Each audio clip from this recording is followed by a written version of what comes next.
सबसे पहले हम बात करेंगे कोमल मीर की। दोस्तों, कोमल मीर जब इस फील्ड में आई थी तब की कोमल मीर में और आज की कोमल मीर में जमीन आसमान का फर्क है। और वो कहती हैं कि जब मैंने पहली बार अपने आप को स्क्रीन पर देखा तो मैंने सोचा कि मैं कितनी बुरी लग रही हूँ। इसके बाद इन्होंने अपने ऊपर काफी मेहनत की, अपने आप को काफी चेंज किया और इनको अच्छे रोल्स भी मिलने लगे। और आज से 5-6 साल पहले जब इनका ड्रामा मीर गिलानी के साथ आया था, लोग क्या कहेंगे, उस कोमल में और आज की कोमल मीर में जमीन आसमान का फर्क है। और इस फर्क को देखने के लिए आप ड्रामा इनका देख सकते हैं जो आजकल चल रहा है दिल। अब तो कोमल मीर को अपने अंदर कुछ भी चेंज कराने की जरूरत नहीं थी, लेकिन शायद उनके साथ उठने बैठने वाले लोग, उनके दोस्तों ने उनको ये एहसास दिलाया कि तुम बहुत ज्यादा स्किनी हो, काश तुम्हारा चेहरा थोड़ा सा भरा हुआ होता तो तुम और भी ज्यादा खूबसूरत लगती। लेकिन फिर अचानक से कोमल मीर सामने आती है, उनकी कुछ तस्वीरें सामने आती है जिसमें उनका चेहरा काफी मोटा दिखाई देता है। अब लोग काफी हैरान हुए कि अचानक से कोमल मीर इतनी मोटी कैसे हो सकती है, क्योंकि आज से चंद दिन पहले की बात है, यशमा गिल की बहन की शादी पर ये काफी स्किनी और कमजोर नजर आ रही थी, लेकिन एकदम से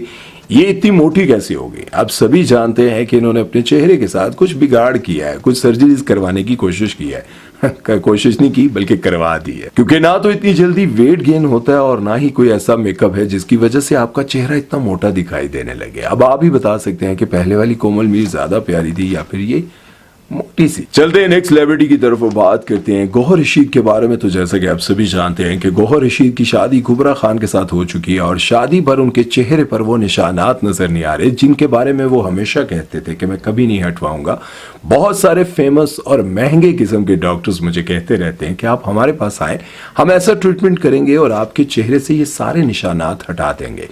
लेकिन वो ये कहते थे कि मैं इसलिए नहीं हटाता क्योंकि मुझे देखकर बहुत सारे लोगों को हौसला मिलता है कि अगर ये निशानात हों तब भी जिंदगी अच्छी गुजर सकती है। मैं उन लोगों के लिए हमेशा हौसला बना रहूंगा जिनके चेहरे पर इसी तरह के निशानात हैं और वो अपने आप को एहसास कमतरी का शिकार बनाते रहते हैं। मुझे देखकर वो ये सोचते हैं कि इतने निशानात के बाद भी अगर किसी की इतनी खूबसूरत लड़की के साथ शादी हो सकती है या फिर इतनी बड़ी सेलिब्रिटी बन सकता है तो फिर हमें भी एहसास कमतरी का शिकार नहीं होना चाहिए। लेकिन शादी पर उन्होंने इन निशानात को हटवा दिया, लोगों ने उन पर तनकीद करना शुरू की। तो मैं आपको बताता चलूं कि अगर आप इन तस्वीरों को जूम करके देखें तो उनका मेकअप अच्छा हुआ है, निशानात वहीं पर हैं और उन्होंने नहीं हटवाए।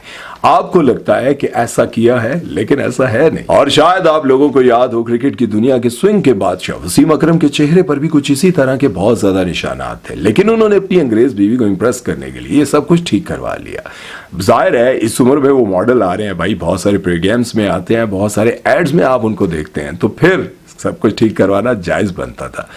लेकिन गौहर रशीद कहते थे कि मैं ये सब कुछ नहीं करवाऊंगा। अब बहुत सारे लोगों का यही मानना है कि उन्होंने करवा लिए हैं और वो तनकीद भी करते हैं, वो तनकीद करते हैं जो इनको देखकर इंप्रेस होते थे। बहरहाल ये तस्वीरें देखें और आप अपनी राय दें। और अब बात करते हैं एक ऐसे कॉमेडियन के बारे में जिनका रंग बहुत ज्यादा काला है। वो चाहते तो व्हाइटनिंग इंजेक्शन भी लगवा सकते थे, वो चाहते तो बहुत सारी ट्रीटमेंट भी करवा सकते थे, अपने आप को बदल भी सकते थे। नाम है उनका अमानत चंद। लेकिन वो ये बात सोचकर कि अगर मैंने अपना रंग चिट्टा करवा लिया या फिर अपनी ट्रीटमेंट करवा ली तो जुगतें कहाँ लगेंगी, क्योंकि वो अपने ऊपर जुगतें खाना बहुत पसंद करते हैं। उन्होंने अपनी ट्रीटमेंट नहीं करवाई। और इसी तरह से एक बहुत जबरदस्त किस्म के कॉमेडियन है, बहुत अच्छे सिंगर हैं, आगा माजिद। उन्होंने अपना वेट लूज करवाने के लिए कोई ऐसी ट्रीटमेंट नहीं करवाई। चाहते तो वो भी अपने आप को स्मार्ट बना सकते थे, और अगर वो स्मार्ट कर लेते अपने आप को, जिस तरह से उनकी आवाज है, अपने आप को थोड़ा चेंज करने की कोशिश करते तो और भी अच्छी सेलिब्रिटी बन सकते थे और भी अच्छा उनको काम मिल सकता था। क्योंकि बहुत सारे प्रोग्राम्स में उनको बुलाया जाता है, लेकिन वो ना तो अपना वेट कम करते हैं और ना ही अपने बालों का कोई इलाज करते हैं, और वो इसी तरह से सामने आते हैं। अब बात करते हैं एक ऐसी सेलिब्रिटी के बारे में जिन्हें मैं जाती तौर पर बहुत पसंद करता हूं और आपने उनको बहुत सारे ड्रामों में देखा होगा। नाम है उनका जाहिद अहमद। इस बारे में कोई एक्टर बात करना पसंद नहीं करता और ना ही कोई ये बताता है कि मैंने सर्जरी करवाई, अपने आप को चेंज करवाया। सभी ये कहते हैं कि ये नेचुरल ब्यूटी है, हालांकि वो नेचुरल ब्यूटी होती नहीं है, क्योंकि हमने उनको बहुत पहले भी देखा होता है और वो वीडियोस सोशल मीडिया पर कहीं ना कहीं आराम से पड़ी होती है और सामने आ ही जाती है। लेकिन जाहिद अहमद वो वाहिद इंसान है जो कहते हैं कि मुझे मेरी नाशुक्री की सजा मिली है। अल्लाह ने मुझे इतना खूबसूरत बनाया था, इतना अच्छा बनाया था, लेकिन मैंने अपनी नाक को चेंज करवाने के लिए सर्जरी करवाई और मैंने अपने आप को पहले से ज्यादा बिगाड़ दिया। अब मैं एक तरफ एक पॉज से अच्छा नजर आता हूँ, लेकिन अगर दूसरी साइड से मुझे शूट किया जाए तो मैं बहुत बुरा दिखाई देता हूँ। मैंने अल्लाह की नाशुक्री की और मैंने अपने आप पर सर्जरी करवा कर अपने आप को बिगाड़ दिया। काश मैं ये सब कुछ ना करवाता। अब हम बात करेंगे नेमल खावर की। जब उन्होंने शोबिज़ इंडस्ट्री को ज्वाइन किया तब वो बहुत ज्यादा खूबसूरत थी। इनका पहला ड्रामा था अना, उस्मान मुख्तार और हानिया आमिर के साथ, और इनकी खूबसूरती को और इनकी मासूमियत को देखकर लोगों ने इनको बहुत ज्यादा पसंद किया, और साथ में हमजा अली अब्बासी ने भी इनको पसंद कर लिया और शादी कर ली। शादी के बाद इन्होंने शोबिज इंडस्ट्री को छोड़ दिया, बिल्कुल खैर बात कह दिया। लेकिन कुछ ही अरसे के बाद इनको जब लगा कि अब मुझे इंटरव्यूज देने आना चाहिए या फिर मॉर्निंग शोज में आना चाहिए, प्रोग्राम्स में आना चाहिए, तो उन्होंने सबसे पहले अपने होंठों की हालत बिगाड़ी। जब इनका शादी के बाद पहला फोटोशूट आया तो लोगों ने इनके होंठों को देखकर इन पर तनकीद की कि आप इस तरह के होंठ बनाने से पहले भी बहुत ज्यादा खूबसूरत थी और बहुत अच्छी लगती थी, आपने अपने होंठ बिगाड़ कर अच्छा नहीं किया। उसके बाद इन्होंने अपने नाक की सर्जरी करवाई। जब इन्होंने अपने नाक की सर्जरी करवाई तो लोगों ने इनको बहुत ज्यादा तनकीद का निशाना बनाया। उसके साथ साथ हमजा अली अब्बासी की बहन पर भी बहुत ज्यादा तनकीद होने लगी, जो प्लास्टिक सर्जन है और उनका दुबई में क्लिनिक है और काफी नामवर है। लेकिन लोगों ने उन पर ज्यादा तनकीद करना शुरू कर दी कि अपनी भाभी को जानबूझकर इन्होंने बिगाड़ा है, अपनी भाभी की सर्जरी खराब कर दी, उनकी खूबसूरती को बिगाड़ के रख दिया। वो पहले कितनी खूबसूरत थी, लेकिन जैसी अपनी नंद के पास सर्जरी करवाने गई तो उन्होंने बिगाड़ के रख दिया। उसके बाद जब उनको लगा कि मुझ पर बहुत ज्यादा तनकीद हो रही है और लोग मुझे इसका कसूरवार ठहरा रहे हैं, तो फिर उन्होंने एक वीडियो पैगाम जारी किया और उसमें उन्होंने बताया कि मैंने इनकी सर्जरी नहीं की, इन्होंने कहीं और से करवाई है, मेरे पास नहीं आई थी। क्यों, तुसी महंगे सो या थोड़े ते एतबार नहीं सी। बहरहाल उन्होंने सर्जरी कहीं और से करवाई है, उन्होंने अपना जो भी हाल किया है वो खुद करवाया है, मैं इसकी जिम्मेदार नहीं हूं। बहरहाल अब आप ही देखकर बता सकते हैं नेमल खावर पहले ज्यादा अच्छी लगती थी या फिर नाक कटवाने के बाद, की सर्जरी करवाने के बाद। अब हम एक ऐसे एक्टर के बारे में बात करने जा रहे हैं जब वो शोबिज इंडस्ट्री में आए तो लोगों ने उनको ये कहना शुरू कर दिया, पाकिस्तानी ऋतिक रोशन, एक पल का जीना फिर तो है जाना। लोगों ने उनको ऋतिक रोशन से मिलाना शुरू कर दिया, लेकिन उनको भी कुछ लगा कि यार मुझे अपने फेस पर कुछ चेंज करवाना चाहिए, और उन्होंने भी बहुत कुछ करवाया और साथ में अपने नाक को भी सर्जरी से चेंज करवाया। अब लोगों ने इनको ये भी कहना शुरू कर दिया कि आप अच्छे खासे थे, खूबसूरत थे, आपको क्या जरूरत पड़ी थी अपनी सर्जरियां करवाने की। लेकिन जाहिर है जब शोबिस इंडस्ट्री में बंदा आता है, दूसरों को देखते देखते उनको ये लगता है कि कुछ ना कुछ तो करवाना चाहिए यार, इतने पैसे कमा लिए आखिर किधर जाएंगे, अपने ऊपर ही लगाने चाहिए, तो फिर वो सर्जरीज करवाने लग जाते हैं। इसी तरह से बहुत सारे ऐसे लोग हैं जिनकी नेचुरल ब्यूटी बहुत प्यारी थी। अगर आपको याद हो तो सादिया इमाम जब आई थी तो बहुत क्यूट थी, बहुत मासूम, सीधी सादी मेरा मतलब है प्यारी लगती थी। लेकिन कुछ अरसे के लिए वो गायब हुई और फिर वापस आई तो लोग हैरान हो गए कि इन्होंने अपने होंठों के साथ क्या किया है।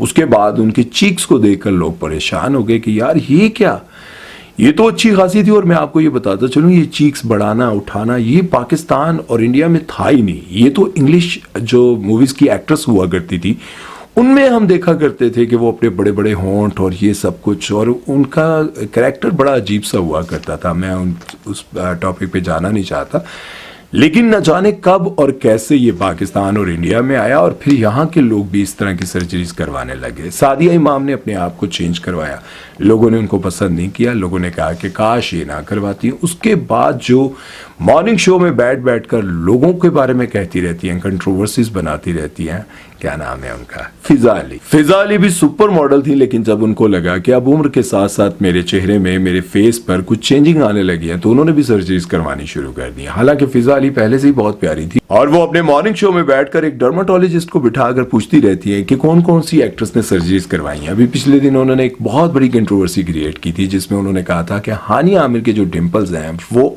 एक्चुअल असल नहीं है, वो उन्होंने सर्जरी के साथ बनवाए हैं। लेकिन जब मैंने रिसर्च की और उनकी पुरानी वीडियोस को देखना शुरू किया तो उनके डिंपल्स जो हैं वो असली वाले, नकली वाले नहीं है। और एक और morning show queen Nida Yasir को भी आपने मॉर्निंग शोज में देखा होगा, किस तरह से लोगों को बताती रहती हैं कि क्या घर में आप लगाएं, हल्दी लगाएं, नींबू लगाएं, टमाटर लगाएं तो आपका चेहरा कैसा हो जाएगा। लेकिन खुद भी उन्होंने बहुत ज्यादा सर्जरीज करवाई हैं। उनकी सर्जरी भी बड़ी अजीब सी है। खैर हैं तो वो प्यारी, अब जाहिर है उनके बच्चे यार बड़े हो गए हैं तो कुछ ना कुछ तो करवाना बनता था ना, वरना मॉर्निंग शो कैसे मिलता, रे भाई बताओ। बहरहाल मैं यहाँ पर एक बात जरूर कहना चाहूंगा, देखें फिलर करवाना एक्टर्स का, जैसे झुर्रियाँ आ जाती हैं, इनको छुपाना या फिर थोड़ा सा अपने आप को यंग दिखाने के लिए कुछ ऐसा करवाना तो ठीक है। लेकिन ये जो सर्जरीज होती हैं जिसमें आप अपनी नाक को बिल्कुल चेंज करवा देते हैं, अपनी आईब्रोज को, अपने होंठों को, ये बहुत अजीब, मुझे तो बहुत अजीब लगता है। लेकिन अगर आप लोगों को इस बारे में कुछ समझ है, खबर है, तो आप लोग क्या कहते हैं? जिस तरह से आप लोगों ने देखा सबा फैसल को और बुशरा अंसारी जी को और बहुत सारे ऐसे हमारे एक्टर्स हैं जिन्होंने वो सर्जरीज करवाई हैं जिसमें वो पूरा ऐसे काट कूट कर आपको यंग बना देते हैं, आपकी वो स्किन ही ख़त्म कर देते हैं जिस पर झुर्रियाँ होती हैं, जिससे आप बूढ़े नज़र आ रहे होते हैं। तो ये लोग देखें ना 70-80 साल की उम्र में भी जवान नज़र आते हैं। तो वो सर्जरीज भी ये लोग करवाते हैं और करवाने का मकसद क्या है कि इन्होंने काम करना होता है। लेकिन इन्हीं को देख देख कर लोग परेशान होते रहते हैं और कहते हैं कि यार हम 50 साल की उम्र में बूढ़े लगते हैं, ये 70-80 साल की उम्र में बूढ़े नहीं लगते, क्यों? तो इन लोगों ने सर्जरीज करवाई होती हैं।